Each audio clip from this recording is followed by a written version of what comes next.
be talking tonight about building mental toughness.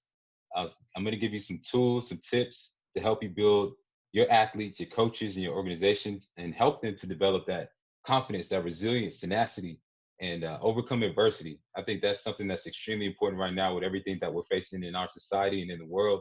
Is just having that mental toughness, the fortitude, and the ability to press on, regardless of the circumstances. And before I introduce our panelists, I got a special guest that I want to just bring on. He's a current player. This is something. This is the reason why I created this foundation, was to really, for a guy like myself who's been poured into, who's been mentored, to be able to pass on that information to the next generation. So I want to bring on a guy who's one of my favorite Georgia players, a guy who I watch now. I used to be out there, but now, he's a guy who's doing what I used to do, making plays, killing it. I remember the first time seeing him his first step off the line of scrimmage, plays defensive end. And I was just like, wow, he's different. And he reminds me a lot of myself. His family, both his parents are immigrants and from Nigeria, just like my parents were from Liberia. So we have a lot of things in common.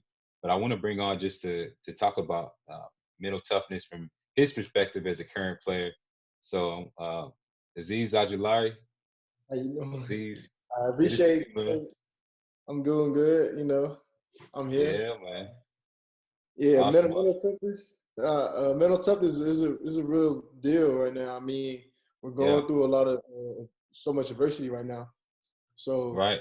I mean, you got to push through it. I mean, it's tough, but you got to dig deep inside of you and find something that just that'll keep you going, and use that as motivation to keep pushing yourself to never quit and never give up, no matter what it is. I love it. And I know, I remember being at Georgia, going through match drills and going through just those moments where the coaches really try to just push you to your limits and see what you have in you as far as your character, man. So talk about some of the things that you guys do at Georgia just to build that mental toughness, so when you get in those situations, you can thrive. Oh, yeah, man. I mean, after practice some days, after a long Tuesday, Wednesday practice, you might just get on that line and just condition. Coach got a number in his head. He's not going to tell you the number. You just got to keep running until we get there, no matter how hard it is. We just got to keep pushing as a team, as a unit. As we stay together, we motivate each other to keep going hard, keep pushing ourselves to the limit, because at the end of the day, on Saturday, it's going to pay off for us. It's just going to be like, practice is always hard, so the game could be easy. So when we get there on Saturday, it's going to be as smooth as it can be. So. That's awesome, man. I love it. And one more thing, and a lot of people don't realize this, man, when they look at us as athletes, like they a lot of times think like we just got that scholarship and we just ended up at the University of Georgia because we just got that talent. But talk about the adversity that you faced and the mental toughness that you built just growing up, man, and what it took for you to get to the University of Georgia. Oh yeah, man. It wasn't as smooth as you think. It's always student first, definitely. It's always student first. Student comes before the athlete. And just taking school seriously to be able to get to that position I am today, to be able to get that scholarship to come here, it was a big blessing for me and my family, not having to. So just opportunity I took advantage of, and I just kept my head down, kept working hard, just blocked the outside noise. I mean, I know when you're in high school, you're still definitely gonna have fun for sure, but just keep the main thing, and stay focused on your main goals, and just keep pushing yourself to the limit, no matter what it is. No, don't let nobody tell you can't do nothing, and just stay focused and just keep going till you reach that goal. Never stop. I love it, man. That's awesome, bro. Well, that's all I got for you, man. I know you're tired. Just got done with practice and all that, man. But I really appreciate you coming on and sharing, man. And just like I told you, man, you got that jersey on, man. You got that platform. So where you are now, you have an amazing opportunity to build your brand, to let people see who you are behind that helmet. So I appreciate you coming on and just sharing your thoughts, man. And definitely want to do it again, bro. No problem. All right, man. Right, bet. Appreciate good luck it. Saturday. Problem. All right. Yeah, bro. All right, go Dogs. Appreciate it. Man. All right. Go Dogs. Yes, sir. All right. So that was just a little insight. I wanted to switch it up today, bring on a current player, and I'm hoping to do that every week because it's so important for them. A lot of times they spend so many years on the field and nobody really knows you outside of your jersey, outside of that helmet. So, and then, of course, my foundation is all about pouring into the next generation as well. So glad to have Aziz Ajalari joining. So now moving on, let's get to our panelists. So first person we have is Dr. Dawn Brown. She's one of the nation's most acclaimed ADHD experts, double board certified child, adolescent, adult, and sports psychiatrist. She is also the founder and CEO of Mental Healthletics that she's going to tell you all more about, and that's for elite and retired athletes. So, Doc, how you doing? Tell us a little bit about yourself, what you're working on, all that good stuff. See you shining. I'm well, Rennie. Okay, get my shine on. Oh, yeah. Listen, thank you so much for allowing me to be in share this virtual space with you this evening. It is such an honor to be here with you. Thanks so much. So yes, I'm Dr. Dawn. As Rennie stated, I'm a double board certified child, adolescent, adult psychiatrist. I'm also a sports psychiatrist and ADHD coach. And in 3 weeks, I'll be launching an extension of what I've offered for collegiate elite as well as retired athletes and Olympians. Mental Healthletics. Mental Healthletics is a company that is for athletes, elite athletes.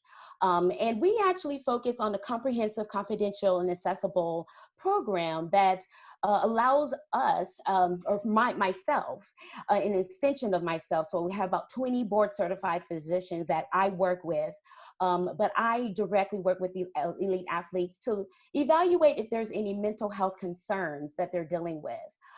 It's interesting because when you think of the sports culture, you often think of performance when you think of mental health. Sports psychologists, but there's not a sports psychiatrist. There's actually not a recognized field in sports psychiatry. We're able to call ourselves sports psychiatrists based upon our experience in working with athletes and our help in assisting them and being successful in doing so. And so that's what I'm bringing to the table, bringing new face to the cultural world, and to make sure that we also talk about the psychiatry that's also an important component when you're thinking about athletes and performance and how they're doing on and off the field. So that's what my company's main mission is. Mm-hmm. Love it. I think I messed it up. I called you a psychologist early in the week, so had to get it right. But no, it's so important because for so many of us athletes, we just think about pushing through, and we don't focus on our mental health, especially being in an environment that's so hyper competitive, hyper masculine, whatever you want to call it. So, we don't think about our emotions, we don't think about our mental and how that affects our performance ultimately. So glad to have you on just to share your perspective and your thoughts. Next guy is one of my personal friends, former teammates, a brother to me. I'm glad to have him on tonight. Orson Charles, and Orson played 7 years in the NFL. He's destined by how he rose above the challenges he faced as a child to not only make it to the NFL, but to become a successful businessman, spokesperson, and philanthropist. So proud of this man right here. He's come a long way from his knucklehead days. Glad had to grow up, man. Had to grow up. Yeah, had to grow up sometimes. Nah, he got him here to talk about mental toughness and all the things that got him where he's at, man. So Orson, man, glad to have you on. Tell us how you feeling. Man, appreciate for having me on. So to go back, I remember when you said that you're going to have this talk and you're going to invite some people on, and now we're actually doing it. I know we talked about everything that you're trying to do. So I salute you, Rennie, and the vision that God had given you to pour into the next generation. So salute to you, and I respect what you're doing. And everybody that's talking today, thank y'all for coming on. But mental toughness, I think that regardless if you're an athlete, a doctor, whatever you're doing, you're gonna have to have mental toughness because you're gonna have to fight through regardless of anything you go through. But understanding that, the circumstances and the trials that you face is gonna build you to the next phase of your life. So I think that those days where we think that we're not going to encounter any troubles or anything and we're just going to be smooth sailing, those days are over. Like nobody ever does that. So I think the mental toughness, having a strong mental mind to get through anything you first put your mind to is key. They say one of the strongest things that a human possesses is the mind. So if you tell yourself you can do it, you tell yourself you'll overcome this obstacle, you will. That's right. So that's my 2 cents on that. Oh yeah, man. We're gonna get back into it. I see you preaching already. I just wanted you to introduce yourself, brother. Oh, my bad, Rennie. My bad. No, you good. You good, man. You good. So moving on, this man right here he's a legend, man. A legend in the game. and I'm glad to have him on. Glad he took some time to just really come in and just share his knowledge. I met Josiah through LinkedIn, I believe, and we connected instantly. And he's highly decorated, has a lot of knowledge in his field. He's the director of peak performance at the Texas Rangers Baseball Club. For the last 8 years, he's directed strength and conditioning protocols for the athletes. And in addition, for the past 13 years, he's also served as a chaplain for numerous professional and collegiate teams as well. So want to welcome you all, Josiah Igono. Josiah, how you doing? Man, I'm doing good, Rennie. I appreciate you, man. I love this environment, the table that you set. I'm honored to be here with you all and to even listen and learn myself. And for me personally, when you talk about mental toughness, this is something that's very personal to me. Just like Orson just shared, regardless of whatever definition of mental toughness you ascribe to, it's always there's always a stressor. There's always a barrier that's getting in my way to success. And as a strength and conditioning coach, and now as a performance specialist, somebody who deals with the mind, I am enamored with what people do at their breaking point, what people do when that stressor is there. And it's something that we're all dealing with right now. And I'm honored to be here. And God bless you, man, for your work. Thank you, man. It's an honor to have all of you on here. Just so much knowledge. And I think about, like you said, just all those moments that build that mental toughness, those times where you feel like you can't go on, the times where you feel like you're going to give up, the times where somebody who you may even trust is telling you, oh, I don't know, and you have to make that choice, whether you're going to back down, you're going to give up, or you're going to keep pressing forward. So there's this, we could go on and on talking about mental toughness and all those things, but I have a few questions that I want to ask you all, and then I want to get some questions, some Q&A from the audience. So we're going to start with just one directed question to each individual panelist, and then from there, I have a few questions that are for anybody to answer. So one person can take it on, and then anybody else can just add their 2 cents to it. And as we're doing that, attendees, feel free to start pitching your questions, as we're going through, or just start thinking about it and whatnot. So let's get going. So the first question is for Dr. Don. So we're going to get started with you as a sports psychiatrist. Yeah, I got it right that time. Psychiatrist. What are some of the biggest challenges or trends that you've seen with athletes when it comes to the mental side of their game? And how have you tried to help them overcome that and enhance their performance? Rennie, that's a very good question. And when we think about psychiatry, so I actually want to start with what's the difference between psychiatry and psychology, because there is sports psychology, as I previously stated. So when you think about psychologists, they actually attend graduate school. These are individuals that may institute objective testing or rating scales, forms, things that we cannot clinically assess upon examination or our interview with athletes. When you think about psychiatry, we actually attend medical school. So we're medical doctors. We prescribe medications. We evaluate to see if a situation requires or warrants medication in dealing with depression, anxiety, post-traumatic stress disorder, stress. So these are kind of the 4 things that a lot of athletes deal with: stress, pressure, depression, anxiety, eating disorders, post-traumatic stress. So, so that's how I look at when in terms of psychiatric conditions. But going deeper, there's some intrinsic factors, external factors, as well as physiological factors. So let me break them down a little bit. So when you talk about intrinsic factors, you're talking about someone's emotions, stress, performing, having to be at your best, feeling fatigue, not wanting or not feeling motivated to do something or to do things. And as you probably all have experienced that at some point, those are very debilitating, because there's nothing external that can actually motivate that internal intrinsic factors when it comes to emotions and feelings directly. And then you talk about its external factors. So that could be physical factors, things outside of you, family issues, family breakdown, substance abuse, substance use, those things that are happening in a person's circle that is not a part of their emotions, but outside of them that they genuinely care about. And then the physiological factors. So we're getting into deep here because it's kind of like saying, how am I able to be so successful but unhappy? Why am I, receiving financial rewards, but internally it's not me matching up to, my rewards or my successes that I'm receiving. So we're talking about really deep emotions and how it connects to a person's well-being, their self-worth, their self-confidence. And so, looking at all those areas, even in psychiatry, we look at biological factors, psychological factors, and social factors. And I also plug in spiritual, religious factors, depending on that athlete's well-being and how they, see themselves in the world. I evaluate that realm for them to understand what their strength areas are in those four realms, where they're falling short. And this is all based upon their perception and matching up with the reality.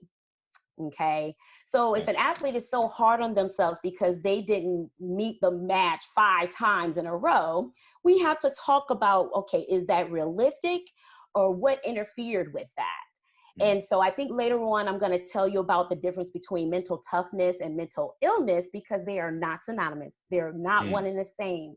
They're completely different, especially when you're talking about the sports culture.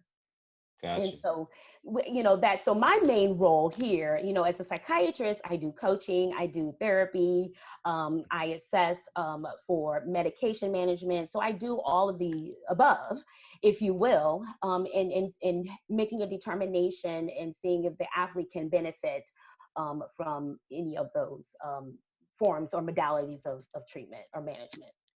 Gotcha. No, it's so extremely important, because a lot of us do have those issues that you mentioned, and we use our performance, whether we're achieving at a high level, we can lift a lot of weights in the weight room. We use that as a mask a lot of times, and then a lot of these things that we can, like I said, we can mask it, we can suppress it, whatever the case may be. But at the end of our career, that's when it's like we don't have that escape of being able to go and strap up and hit somebody and all those things. And so we really have to face ourselves. And that's when everything that you're talking about matters so much. And we don't even know how to ask for help at that point, because we've only know how to do one thing, which is get on the field and blast somebody or score a touchdown and get that false sense of validation. So thank you for sharing that. It's extremely important. And I hope that by having you on here and by sharing your voice and your resources, that it starts to become the norm, that we don't wait till the end of somebody's career, that it's something that's, already infused into the whole entire sports process, because you're no different than a coach. Amen. On the field, And I just wanted to say something to that point, Rennie, because I think it's an excellent point you make. I'm not here to change the sports culture. I'm here to help improve it. I'm here to add on to it and being addition. And I think that is so important for me as a psychiatrist to come into this realm, which wasn't previously accepted. When you talk about people or players, you hear, take it out on the field, take it out in the pool. When I, help manage divers or whatever, what have you, we have to understand that that field didn't cause the problem, and it sure is not going to treat it. So mental toughness and trying to understand how can I be the best against my competitor is completely different than, taking your anger out on the field, your anxiety, your stress. And so I'm so happy you brought that up, because I think that is something well needed, and it actually helps, people in saving lives too, and prevent injuries, right? I mean, if you think about, the toughness of the sport in itself. So especially football. So. Exactly right. Thank you for sharing that. All right, Orson. So you were a guy who overcame lots of circumstances to get to where you are. So tell us from a former player standpoint some of the challenges you had to navigate and how mental toughness played a role in your ability to overcome. So I think, to go hand in hand with what you and Doctor was saying, after I got cut from that last team, which was Denver, I had to figure out who I was. So Orson, who are you? I sat in the mirror and asked myself multiple times. And then I had counsel from my mentors. I had counsel from my pastors. I talked to some of my coaches, because I was trying to figure out, okay, what's the next step? Because just like you said, like I was always used to, going to practice or strapping up and going to hit somebody, taking my anger out. So what happens when I can't do that? So Yeah. now we're getting into the real world. So it was a lot that I was processing. And I think over time, me getting on my hands and knees and praying and seeking counsel, it wasn't until my pastor told me, hey, Orson, I do believe that you're more than just a football player, and God just used that platform to get to your greater purpose. So then I started thinking, okay, so what do I think I will have a passion of doing? Like, what would get me up early in the morning? What would allow me to stay late at night? And then that's when I got into the real estate. That's when I got into construction. That's when I got into trying to create a program for the single mothers, or trying to create an after-school program for the kids, creating a restaurant for returned citizens, doing a dump truck. So then my mind was starting to wander. But I definitely think in order to overcome, and become mentally strong, we have to stop thinking that it's weak to say that we need help. We have to stop thinking that, shame on me if I need to figure out my thoughts on how to process it. I think the moment we realize that we can and we should get counseling, then everything will start to go smoother. I'm not going to say it's easy, but it will definitely go smoother. And then that's when you realize who's in your corner. Because, I mean, Rennie, like, hey, everybody's in your corner when you play ball. Doctor, Right. everybody's in your corner when you got that degree. Sir, everybody's in your corner when you that strength coach. But who's really down and out for you when you don't have no title to your name and you start from ground zero? So I definitely think that you should surround yourself with people that you can depend on and will tell you the brutal truth. And I'm all for getting counseling. Like I get counseling from both my pastors, my mentor. Like I'm all for counseling, because I'll be a fool to think that at 29 I'll figure out this whole world by 29. I'll be a fool to think that. So I think in business and in life, you gotta lean on somebody that's twice your age, that's been through what you're going through, so they can alleviate some of the hiccups and the bumps that you'll encounter. Nah, I love it, man. And I was, wanting to share a little bit about that journey, but I mean, you're exactly right. For those who are listening, who are on right now, who are younger athletes, I mean, that's one thing you don't really have to think about, because like you said, you have that escape of being on the field.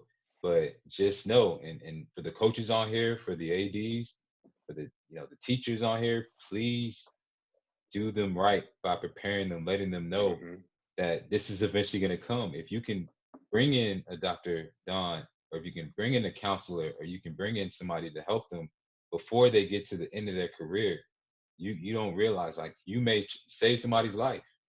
Because I know, and the crazy thing is, I know athletes who, by all barriers of or by all statistics or whatever you may consider it to be success, whether it's they played 10 to 15 years, they got to the second contract, they won the Super Bowl, all that, and they still have struggles. They still are, in some cases suicidal. They're still going through things. So just because you get to the NFL does not mean that transition is not going to be tough. And so I think, so much needs to change in terms of preparation and being proactive instead of reactive when it comes to helping athletes, when it comes to just their mental health and their mental toughness, and understanding that, hey, you're not going to be an athlete forever. So thank you for sharing that, man. And just to give 2 cents to go to all the athletes. If you're in high school, if you're in college, do internships, do externships, start networking now. I think that's what I did a better job when I went back to school to finish, and I wish I would have did an even better job, which was network, which was reach out to some of the alumni, which is, hey, if I even think I want to be a nurse, try to apply the nursing school or try to shadow somebody a nurse. But I think we have to start doing that now. The athletes have to start doing that now. And just like you said, it's really up to the coaches to see them past just an athlete. So once the coaches help them, now they have help from the coaches, now they have help from the parents, and now they're just more aware. So they're just not tunnel, just thinking about football. Yeah, you can think about football, but now I can think about, hey, can I open up my own business? Can I be my own CEO? So now the world is just that much bigger, because at the end of the day, the world is yours to take. You just got to have that mental toughness to understand and know, hey, it's going to be hard, but if you stick through it, you can achieve it, you can do it. You're exactly right, man. You're exactly right. I hope all the coaches, ADs, and teachers on here are really listening to parents as well, too, because this is extremely important. You're hearing from guys who've been to the top level, who are telling you firsthand that you have to start now. Like it's so important. Because like I said, we know guys we played with that, like we said, have been to the highest level and are still struggling right now as we speak. And a lot of times they don't want to come on and talk about it, but it's very, very real.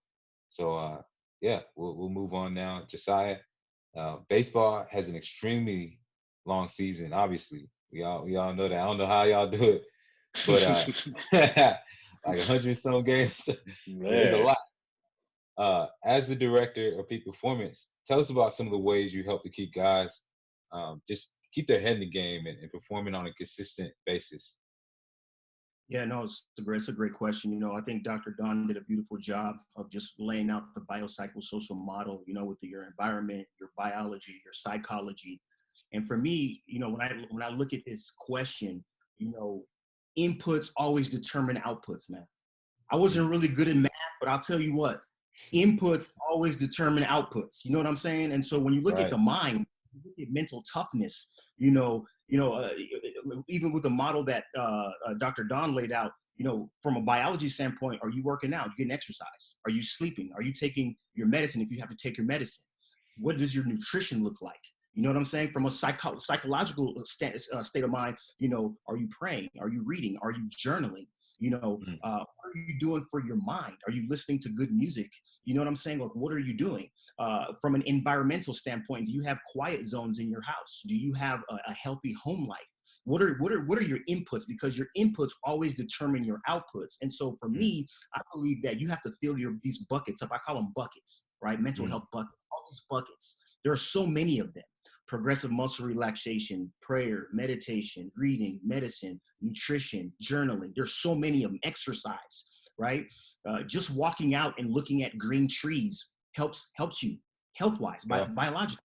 You know what I'm saying? And so, you know, I want to share this quick story. I think I was a freshman in college. You know how it was. You know, you couldn't really work. You know what I'm saying?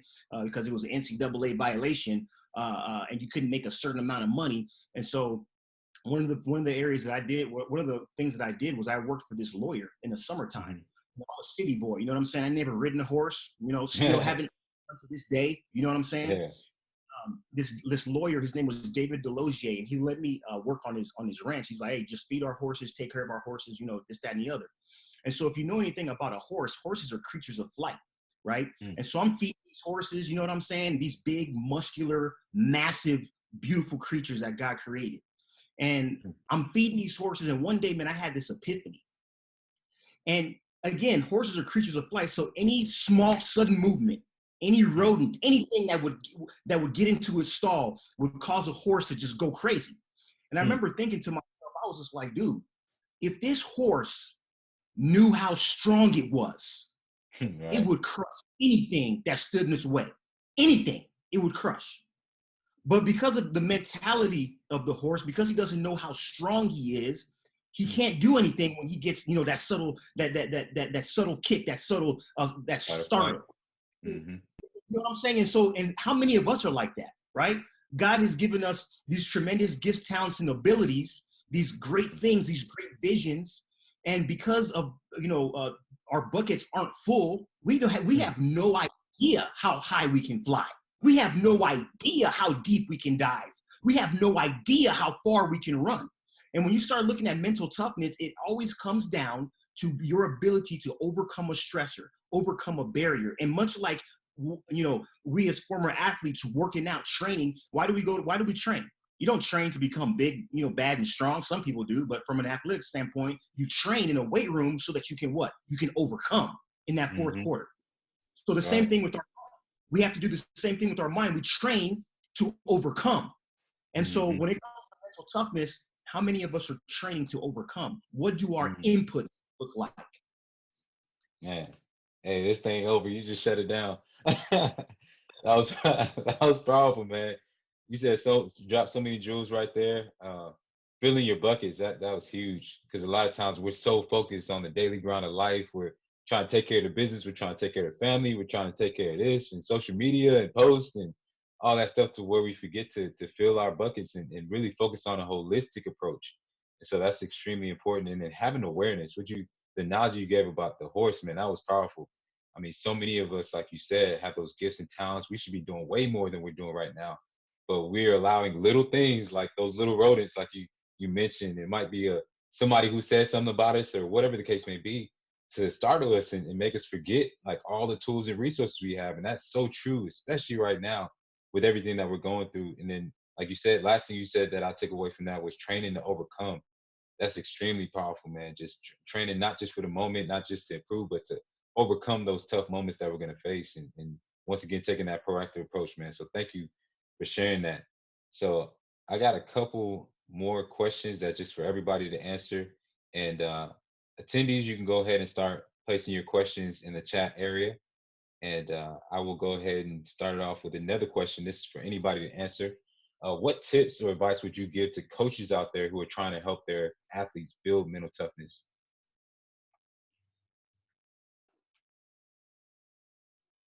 First, if I can answer, Go ahead. yeah, so I would actually encourage coaches to actually learn what it is. Learn what mental toughness is, learn the components of mental toughness. It's something that you do. It's not something you're born with. You can't just tell every athlete to get out there and be mentally tough. They have to nurture it. They have to build it. And so I love it when Josiah was mentioning his analogy, because he's definitely right. It requires sleep. It requires meditation. It requires how you're balancing your lifestyle. You can't be good on the field and not good off the field. They're not parallel to each other. They don't, you have to be good in all these areas, or at least balanced. And so I would actually encourage the coaches to learn that, and to also recognize when players or athletes are not necessarily meeting the mark, not just to think that they have to, the consequences of this is that, try to understand, ask questions, ask them how they're doing.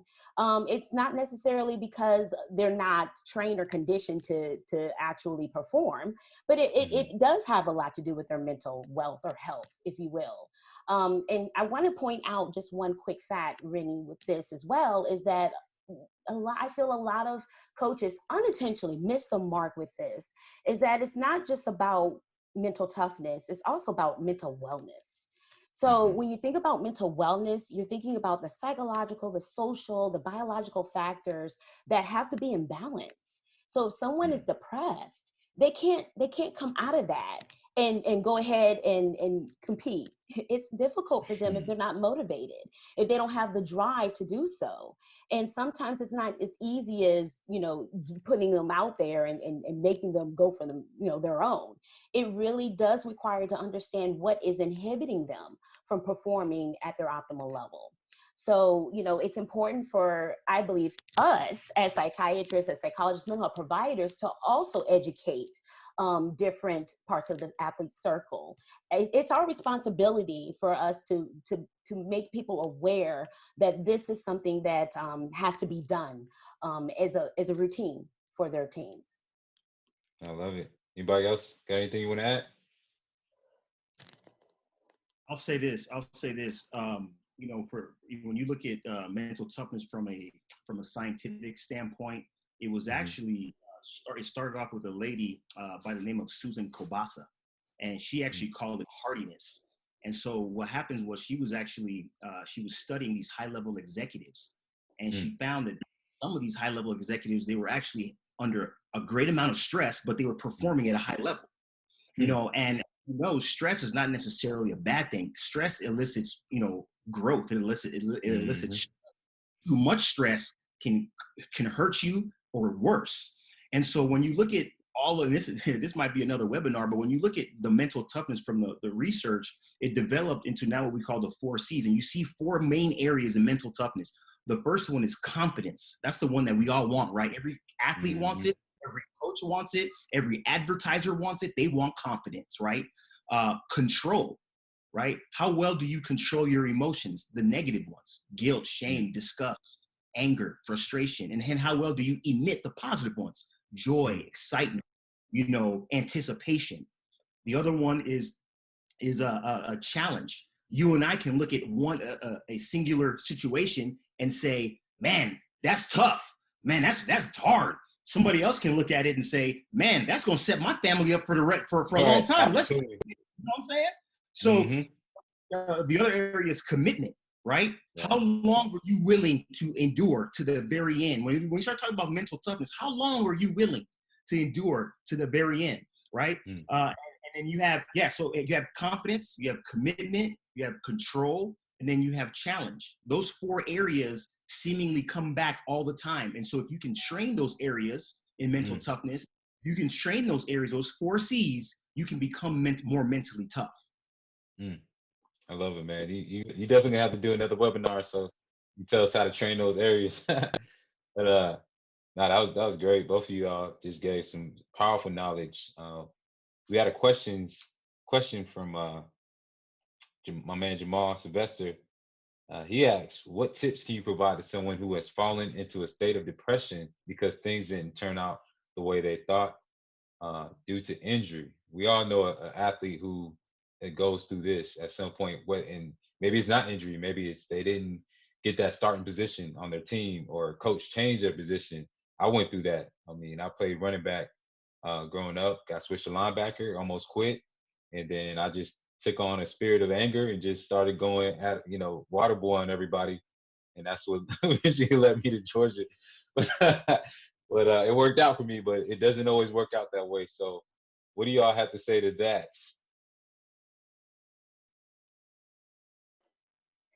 It's important to find a person's purpose and meaning. When you're looking at the high risk sports and the risk for injury, it's going to be there. There's nothing that negates that. Excuse me. But when you're in a situation where it prevents you performing, right? It's natural to have symptoms of depression. I would start by normalizing it for that player.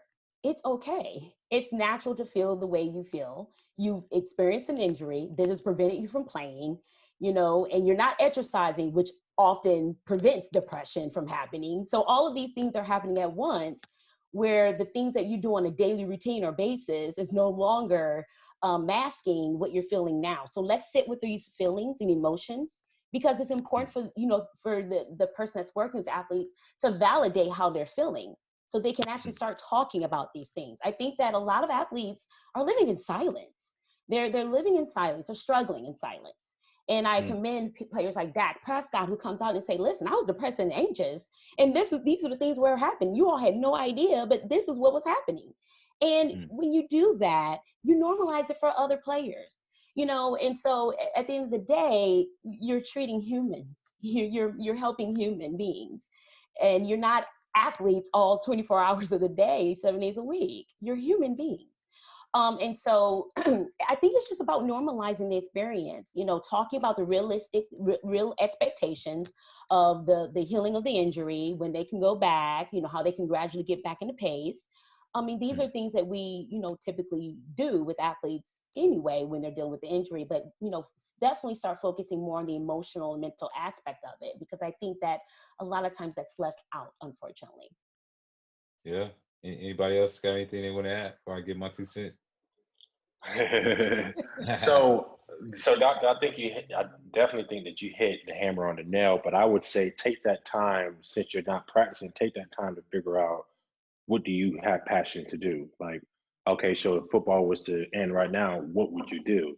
But then I think that, because I'm thinking about when I hurt my ankle, what did I do? Because I missed the last 3 games of the season, and I was still there. I was at every meeting, and even though they was practicing, I was doing rehab, and then when they were watching practice afterwards, I was there because it was good for me. And everybody's saying, okay, Orson still cares because he's still here. But then when I went home, I was trying to figure out, okay, what's the next step? What am I doing?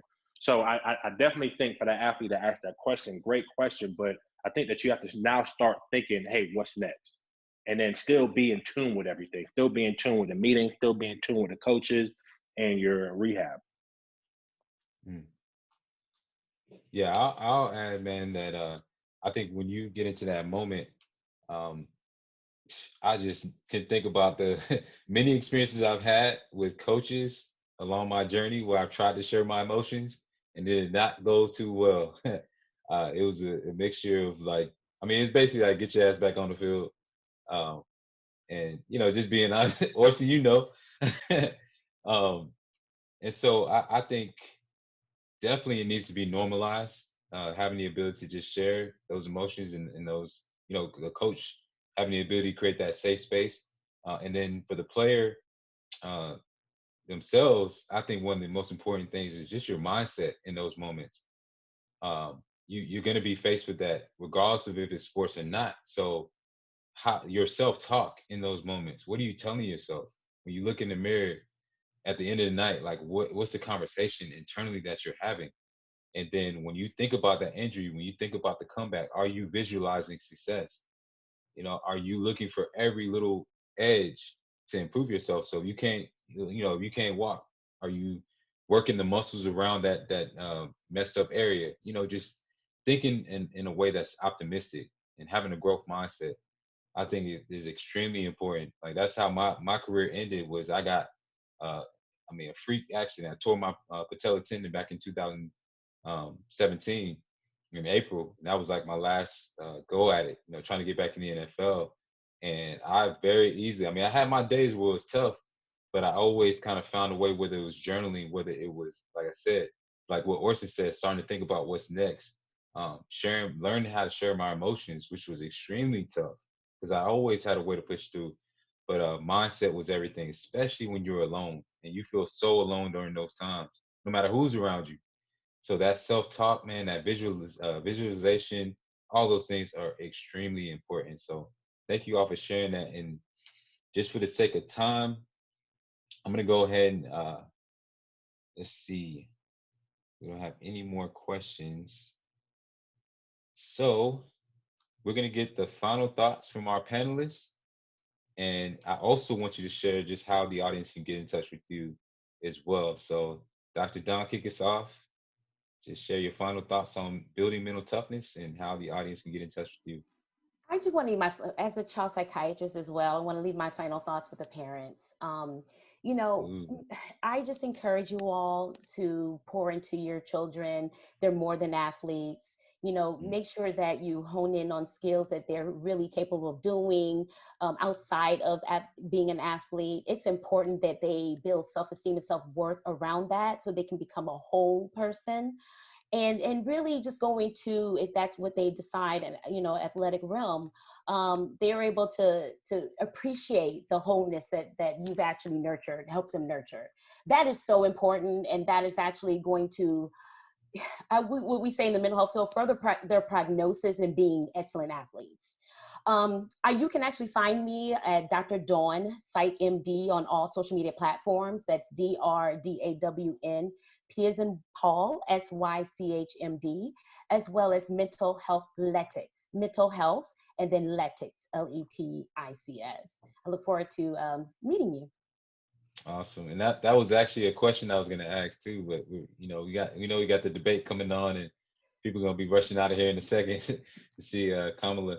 But the question I was going to ask was, for parents, how early would you suggest that they start introducing concepts of mental toughness and any strategies to start building mental toughness at home? Because we all know it starts at home. A lot of things that you learn, communication wise, all those things, it really starts at home. But for the sake of time, we're going to have to revisit that for sure. So Orson, final thoughts and how the audience can get in touch with you. So my final thoughts, obviously I'm going to gear toward the athletes and the same thing that helped change me. Hey, you're more than just an athlete. Stop limiting yourself. God put you on this earth more than just to catch, tackle, or kick the ball. And I think if you continue to keep seeking him, he'll show you your purpose. So understand that you're more than just an athlete, and don't limit yourself.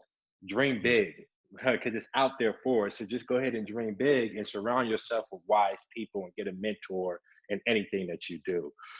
Good luck to all the coaches, the athletes that's out there.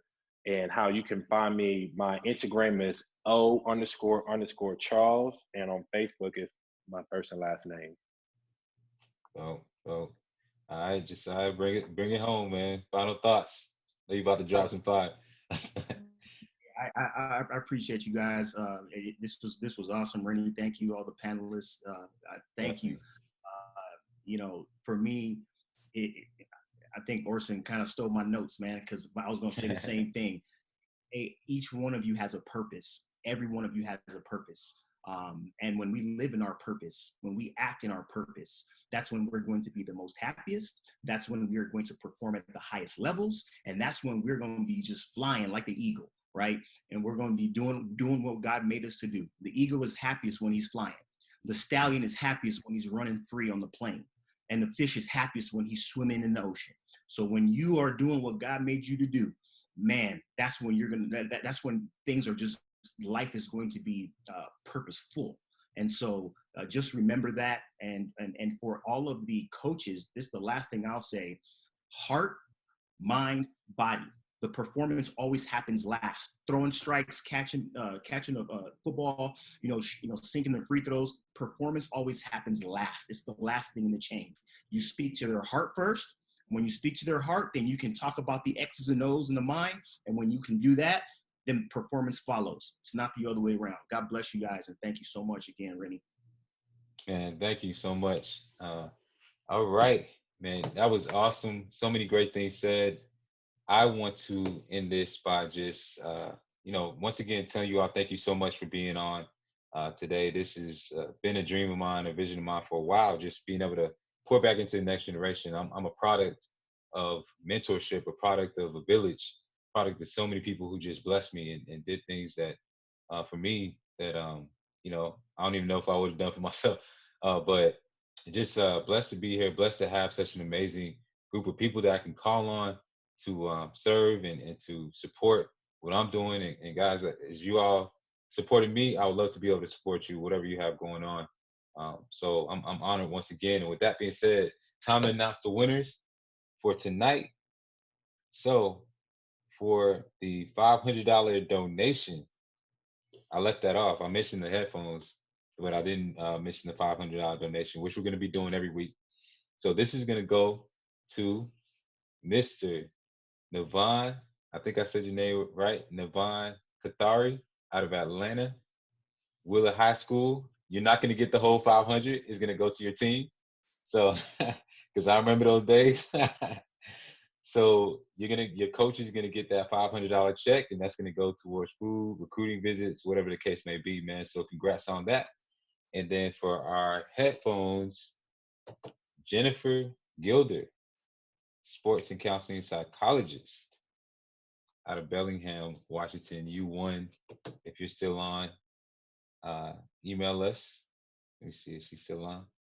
I don't know. I think she might have left, but we'll email her. We ain't gonna do it like that. We won't give it away to somebody else.